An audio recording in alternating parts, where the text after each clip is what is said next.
The death penalty is a controversial topic, but in Alabama, the focus has shifted to who gets to make that decision. Should it be up to a jury or a judge? News 5's Jacqueline Quinn takes a look at this issue just a day after Carlos Kennedy managed to avoid the death penalty in his retrial. Prosecutors say Carlos Kennedy used a claw hammer to bludgeon Zoa White to death in her own home on Spring Hill back in 2010. So I was shocked beyond belief. Rusty Johnson was the judge in Kennedy's first trial. Now he's retired, but he says if he was the judge in this retrial, he would have overruled the jury. If anyone deserves the death sentence, it is Carlos Kennedy.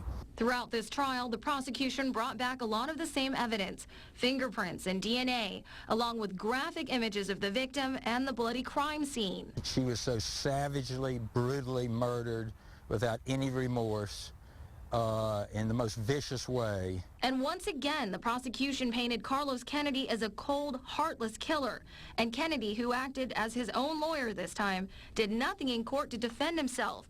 Yet this time, the jury recommended life in prison without parole after they found Kennedy guilty. Jurors are not allowed to sentence anyone except in a capital case, and that's of course a recommendation, but most states have them sentence them in capital cases. It's maybe Alabama and Delaware now are the only states that allow the recommendation with the judge as the final sentencing authority.